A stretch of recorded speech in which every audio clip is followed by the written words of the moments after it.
Les cotisations sociales au temps du Covid-19, c'est le sujet que nous allons aborder ce soir avec notre invité. Nous recevons pour en parler Monsieur Lassi Malaba Nitou. Bonsoir Monsieur Nitou. Bonsoir Monsieur Samuel. Vous êtes le directeur du département du recouvrement et de l'immatriculation à la Caisse nationale de sécurité sociale.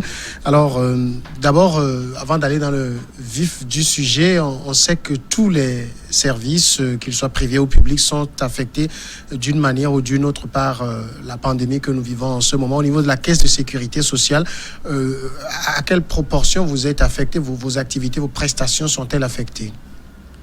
Merci beaucoup pour l'invitation. Je voulais, en cette période de crise sanitaire, dire que toutes les structures de notre État ou du monde sont infectés par cette crise. Et au niveau de la Caisse nationale de sécurité sociale, nous sommes une structure qui reçoit beaucoup de monde, les employeurs, les assurés, pour différentes prestations. Et aujourd'hui, avec cette crise, il y a beaucoup qui ne sont pas appelés à venir à nos bureaux parce que pour éviter le risque de contamination. Et ceux qui, pour une raison vraiment qui nécessite le déplacement à nos locaux, lorsqu'ils viennent, ils sont obligés de se soumettre aux mesures barrières qui sont le lavage des mains à l'entrée de chaque bâtiment, au port de masque obligatoire, à la prise de température avant l'accès à nos bureaux. Et à l'intérieur, tous ceux qui sont chargés d'accueillir ces personnes, et on a mis des mesures pour avoir une distanciation sociale, au moins d'1 mètre entre l'interlocuteur et puis celui qui est venu pour les informations. Voilà, donc pour l'essentiel, merci beaucoup. Alors, dites-nous, est-ce que vous pouvez nous faire un petit rappel des changements intervenus, des réformes intervenues au niveau de votre service, surtout en matière de e-service? Peut-être qu'avant de donner les réformes qui sont intervenues dans notre structure, je voudrais rappeler les missions de la Caisse nationale sociale pour un peu situer le décor. La Caisse nationale sociale a 3 missions essentielles. C'est-à-dire la première mission, c'est de recouvrer les cotisations sociales. La deuxième mission, c'est de gérer ces cotisations sociales par des placements financiers ou immobiliers. Et en troisième position, c'est de payer les prestations. Dans la première mission, qui est de recouvrer les cotisations, il faut identifier les cotisants, qui sont l'employeur et le travailleur. De tous les secteurs. De tous les secteurs. Nous nous occupons plus du secteur privé, des secteurs informels, et puis le parapublic, ceux qui travaillent dans la fonction publique, mais ne sont pas des fonctionnaires. Donc ils sont déclarés à la Caisse nationale sociale pour l'assurance pour leur assurance. Maintenant, quand nous prenons la troisième mission de la CNSS, qui est de payer les prestations, nous gérons 3 grandes prestations. Il y a les prestations au titre des prestations familiales, qui regroupent les allocations familiales, les indemnités journalières de maternité pour les femmes en état de grossesse qui sont appelées à aller en congé de maternité, et puis les allocations prénatales. Dans la deuxième grande catégorie de prestations, nous avons les prestations au titre des risques professionnels. Nous avons là-bas les accidents du travail et les maladies professionnelles. Et ici, nous gérons la prise en charge des soins médicaux en cas d'accident du travail. Nous avons l'incapacité, l'indemnité d'incapacité temporaire, parce que lorsque quelqu'un fait un accident du travail, il a appelé peut-être à prendre un repos médical.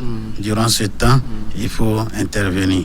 Et puis, si à l'issue de l'accident, la victime a perdu une partie de ses capacités, nous intervenons pour payer des rentes ou des allocations de rente.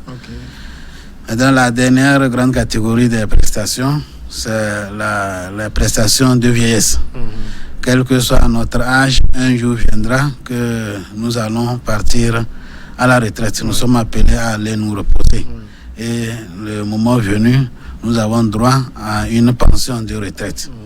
Ou bien au cours de notre vie d'activité, nous pouvons être amenés à être invalides. Donc aussi on peut payer la pension d'invalidité et tous les droits qui sont payés. Si le pensionnaire ou bien le titulaire du droit venait à disparaître, c'est-à-dire à nous quitter, et à quitter ce monde, donc il est appelé à être remplacé par les survivants, qui peuvent être le conjoint ou les orphelins mineurs. D'accord. Donc voilà les prestations. Maintenant, par rapport aux différentes réformes. Même sur les réformes, vous avez évoqué aussi la deuxième grande mission, qui est le placement. Ça, c'est à la discrétion de la CDC ou comment? Oh non, la discrétion, vous savez que ce que nous prenons, il faut pouvoir faire fructifier, pour pouvoir faire face aux prestations, aux différentes prestations. Oui. Donc, tout ce que la Caisse fait en termes de placement, on peut dire financier, ça c'est dans les banques, mais en termes de placement immobilier, la Caisse fait la promotion. Il y a actuellement la cité Renaissance qui est en train d'être construite. Il y a l'hôpital Saint-Périgrin aussi que la Caisse a financé pour pouvoir être construit, parce que dans la prise en charge de nos accidentés, ça demande vraiment un plateau technique vraiment évolué et nous sommes appelés à envoyer ou à évacuer nos victimes d'accidents de travail à l'extérieur. Maintenant, avec la construction de cet hôpital, ça va réduire ces évacuations pour que les gens soient pris en charge sur place. Alors, on a vu à un moment donné la Caisse jouer un peu le gendarme derrière beaucoup d'entreprises qui rechignaient à déclarer des employés. Est-ce qu'aujourd'hui votre base de sociétés privées, d'informels et tout ça s'est élargie? Parce qu'on en a encore beaucoup. Il y a beaucoup de personnes qui travaillent qui ne sont même pas déclarées. Oui, effectivement, vous avez parfaitement raison, parce que la Caisse nationale ne devait pas être un gendarme derrière les employeurs qui doivent promptement venir déclarer leurs salariés. Parce que c'est l'assurance, c'est quelque chose qui bénéficie directement aux travailleurs et même à l'employeur, parce que lui-même il est son propre travailleur, donc il est le premier employeur de son entreprise et les autres. Donc c'est que ça, les cotisations payées permettent aux cotisants de pouvoir bénéficier des prestations. Donc les avantages sont directement liés ou bien interviennent en même temps lorsque on est assuré. Et aujourd'hui, ça ne doit pas être le cas. Mais les gens font de telle manière qu'aujourd'hui, la Caisse est amenée, tout comme les autres structures, comme l'impôt aussi, à aller vers ces structures pour pouvoir d'abord les sensibiliser, que c'est une obligation, ce n'est pas un choix. C'est une obligation de déclarer, dès qu'une structure s'installe sur le territoire national, que cette structure puisse se faire identifier et déclarer les agents qui sont employés. Ça ne s'arrête pas seulement aux entreprises. Même à la maison, lorsque nous prenons du personnel domestique, que ce soit ce que nous appelons les bonnes, que ce soit les chauffeurs, les gardiens, c'est les coursiers, il faut qu'ils soient déclarés. Eux aussi, c'est leur travail. C'est ce qu'ils font pour manger. Donc, c'est que dans l'exercice de cette fonction, ils sont exposés aux risques que l'employeur est appelé à couvrir pour les permettre, en cas de la survenance des risques, que la Caisse puisse intervenir. Les gens ne voient pas l'intérêt qu'il y a derrière. Quand vous prenez quelqu'un qui fait un accident, même si c'est le premier jour qu'il va à son boulot et il fait l'accident, la Caisse le prend en charge et le prend en charge en totalité, sans compter combien d'années il s'est assuré, combien de mois quelle cotisation il paie. Que ces cotisations sont de 1000 francs ou de 1 million, c'est qu'il est pris dans les mêmes conditions. Dès que l'accident ou le mal est fait, il faut que la Caisse intervienne pour pouvoir aider l'employé ou l'assuré à se prendre en charge. Donc, la Caisse aujourd'hui est toujours sur le terrain pour sensibiliser les employeurs, pour leur montrer que c'est de leur devoir de venir promptement déclarer les salariés et les permettre ainsi de pouvoir bénéficier des avantages liés à l'assurance. Il y a des possibilités pour les agents eux-mêmes de s'auto-déclarer. Si vous travaillez comme indépendant ou dans le secteur informel, vous pouvez venir vous déclarer. Mais lorsque vous travaillez dans une entreprise, c'est l'employeur qui est chargé de vous déclarer. Mais le Code de sécurité sociale a donné une possibilité aux travailleurs, lorsque il est employé dans une entreprise et un mois passe et que l'employeur ne lui déclare pas, il a la possibilité de venir à la caisse pour signaler l'employeur et la caisse va l'aider à pouvoir se faire immatriculer. Et la loi précise que le fait de venir à la caisse pour se faire immatriculer ne doit pas constituer un motif de licenciement de la part de l'employeur. D'accord. Merci beaucoup pour ces précisions. Alors, je reviens sur ma question. On voit tous les services qui sont en réforme au niveau de la caisse. Je pense qu'il y a eu des réformes, et surtout en matière de e-service. Oui, il y a beaucoup de réformes depuis l'arrivée de Madame le directeur général, Madame Ingrid Awadi, pour s'approcher davantage de nos partenaires sociaux. Et vous savez, par exemple, quand je prends le volet déclaration du travailleur ou bien déclaration de cotisation sociale, l'employeur était appelé à se déplacer dans nos locaux, dans nos murs pour pouvoir faire les formalités.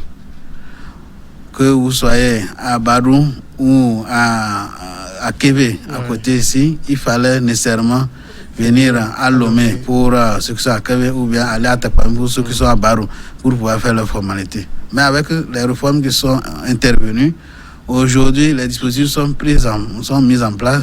Les dispositions sont mises en place pour permettre à chacun, depuis son lieu de travail, depuis sa maison ou partout où il se trouve, de pouvoir faire ses formalités sans se déplacer. Les cotisations sociales qui sont payables chaque mois, l'employeur qui était obligé de se déplacer chaque mois vers le guichet de la CNSS, aujourd'hui, nous avons la plateforme à partir de laquelle l'employeur peut déclarer et payer ses cotisations sans se déplacer.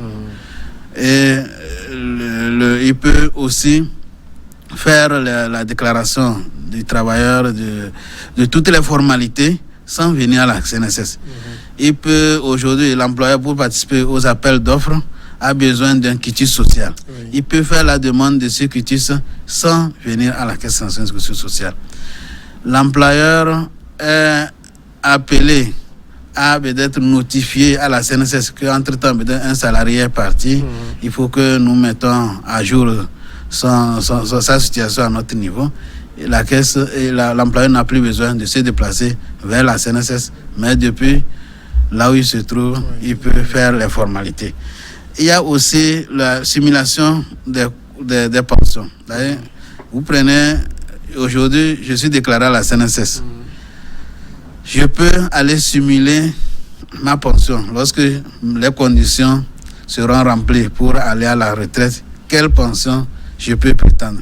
Donc, l'employé ou l'assuré peut accéder aussi à son compte et puis avoir cette simulation-là. Maintenant, il peut aussi consulter, l'employé aussi peut consulter sa situation. C'est comme un relevé bancaire, il fait la déclaration, il paye, la déclaration, il paye. L'employé aussi peut consulter pour voir est-ce que les déclarations que je fais, les paiements que je effectue, est-ce que c'est pris en compte sur mon relevé. Donc, il n'a plus besoin d'écrire pour qu'on l'envoie un relevé. Depuis son lieu, il peut accéder à notre plateforme et puis pouvoir avoir accès à l'information. De la même manière, le travailleur dont l'employeur lui dit qu'il est déclaré, s'il est déclaré à la CNSS, c'est qu'il doit disposer d'un numéro d'assurance. Et à partir de ce numéro d'assurance, il peut aussi se connecter à notre plateforme pour pouvoir avoir les informations sur son immatriculation, la date d'embauche, c'est-à-dire la date d'effet à partir de laquelle il est déclaré, il est déclaré chez nous. Maintenant, les salaires que l'employeur lui verse, est-ce que c'est les mêmes salaires qui sont déclarés à notre niveau? Parce que il y a ces employeurs qui peut payer un gros salaire, mais il vient minimiser la déclaration pour moins payer les cotisations. Donc tout ça là, les réformes sont faites de telle manière que chacun puisse trouver son compte et chacun puisse facilement avoir accès à nos services. Le but aussi de ces différentes réformes, c'est de pouvoir accélérer les traitements des dossiers, des différentes demandes. Aujourd'hui, lorsque quelqu'un fait une demande, en moins de quelques heures, sa demande est prise en charge. Quand je prends quelqu'un qui fait la demande de quitus, il peut, dans les heures qui suivent, en moins de 24 heures, sa demande est prise en compte et il peut venir retirer son quitus social. Quand je prends la demande d'immatriculation, lorsque quelqu'un envoie sa demande d'immatriculation, elle est traitée automatiquement parce que les pièces sont jointes, on peut les récupérer rapidement et puis déverser les informations sans l'intervention humaine. Donc ça aussi, c'est pour permettre d'accélérer les traitements, réduire les délais de traitement et puis éviter aussi les contacts. Vous savez que dans les contacts aussi, ça engendre les pots de vin, tout ça. Là. Donc avec ces réformes aussi, ça permet de pouvoir s'approcher, d'accélérer les traitements des dossiers, mais d'éviter aussi ces corruptions. Ça aussi, ces différentes réformes aussi contribuent à l'amélioration du climat des affaires. Vous savez, les hommes d'affaires, ils ont besoin du temps pour pouvoir effectuer leur affaire. Donc, s'il faut prendre du temps pour chercher un papier administratif pour faire les déclarations, vraiment, si vous venez dans le temps avant qu'on n'a pas encore fermé les guichets, les gens venaient toujours, mais autour du 12, 13, 14, 15 du mois, on approche de l'échéance des paiements de cotisation. C'est un monde fou. Les gens sont à nos guichets jusqu'à 20 heures. Mais aujourd'hui, le guichet n'est plus physique, le guichet est virtuel et il est ouvert 24 heures sur 24. À tout moment, dès que vous vous rappelez que vous n'avez pas fait une telle formalité, vous pouvez vous rendre sur notre plateforme pour pouvoir effectuer la formalité. Je rappelle que c'est le site web, c'est www.cnss.tg. Donc www.cnss.tg. Quand nous allons là-bas, nous avons la possibilité d'avoir accès à l'information, que ce soit l'information connaissance, c'est-à-dire que par rapport aux tests, par rapport à la réglementation, nous avons aussi la possibilité d'avoir accès aux services que la Caisse rend. Alors, aujourd'hui, est-ce qu'il faut dire que toutes ces réformes que vous avez, dont vous venez de parler, surtout en matière de e-service, c'est des réformes qui étaient antérieures à la survenance de la pandémie ou c'est à cause de la pandémie que vous avez mis tout cela en place? La Caisse a commencé ces réformes depuis 2013. 2013 que la Caisse a... Et le e-service a pris de l'ampleur à partir d'octobre-novembre 2017, où nous avons émis un nouveau site web qui permettait déjà la possibilité aux différents partenaires de pouvoir passer par cette plateforme pour effectuer leurs opérations avec la CNSS. Mais vous savez, en toute chose, tout changement a toujours le côté où les gens sont réticents. Donc les gens étaient réticents. Après tout, il y a la Banque mondiale avec le Doing Business qui a demandé à ce qui pénalisait le pays parce qu'on disait que les cotisations prennent du temps pour payer les cotisations. L'employé était venu. On comptait le nombre de mois de paiement comme ne permettant pas, ne facilitant pas l'employeur dans ses démarches. Donc la Banque mondiale aussi nous avait demandé d'aller vers le e-service. Donc ça nous a encouragés. Et en 2018, on a sensibilisé, 2019, on a sensibilisé. Depuis décembre 2018, nous avons rendu obligatoire le paiement des cotisations et leur déclaration par télépaiement, télédéclaration, mais ça n'a pas suivi. Nous avons sensibilisé, nous avons mis les équipes qui sont allées dans les entreprises pour les former et après, nous avons dit, si quelqu'un ne passe pas à partir du 1er janvier 2020, il n'y a plus de guichet. Donc, à partir du 1er janvier 2020, nous avons fermé complètement nos guichets. Donc, aujourd'hui, quelqu'un ne peut plus se déplacer vers nos guichets pour dire qu'il va venir faire la déclaration de cotisation, qu'il va venir faire le paiement de ses cotisations. Il faut qu'il le paie en ligne. Donc, je crois que les réformes ont commencé bien avant le Covid-2019. Et aujourd'hui, l'histoire nous donne raison parce que nous avons pris... On a eu également écho du lancement de la plateforme de e-paiement par 4 banques. Quelles sont ces banques-là? Et aujourd'hui, on a plus que 4 banques. Nous avons commencé ces réformes avec les paiements mobiles. Oui. T-Money de Togocel et puis Flouz de Move. Et à la suite, la BTC nous a accompagnés.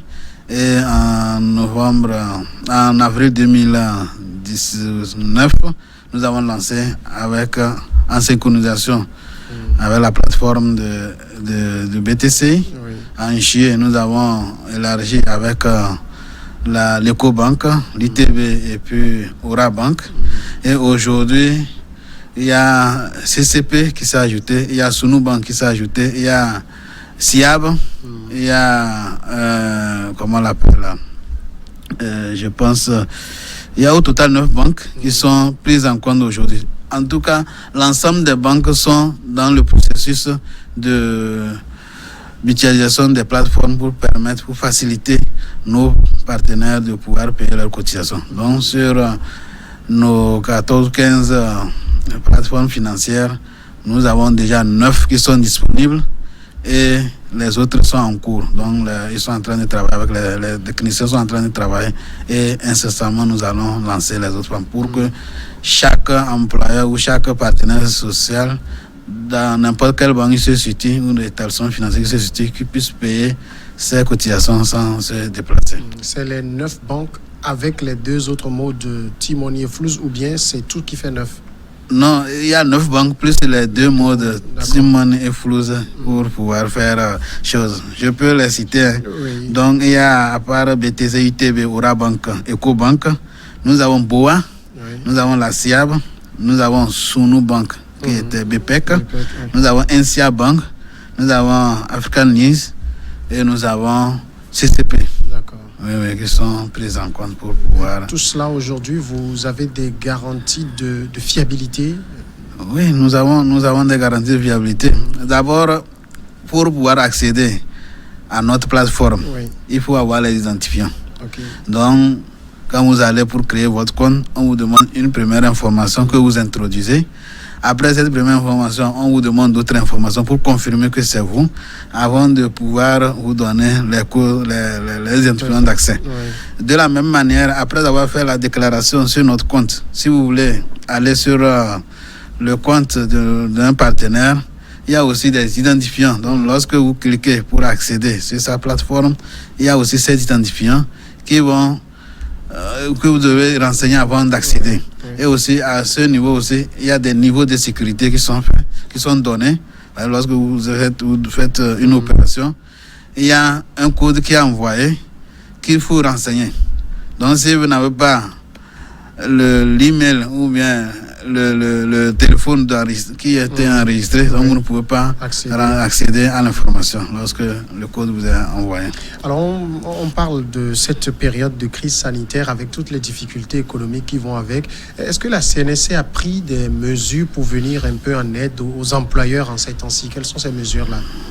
Oui, vraiment, comme je l'avais dit au début, le monde en général passe une situation très difficile et en particulier le Togo. Le chef de l'État, dans son discours à la nation le 1er avril 2020, a déclaré que nous passons une période très difficile qui demande d'énormes sacrifices pour préserver au mieux l'activité économique à faire face à cette pandémie.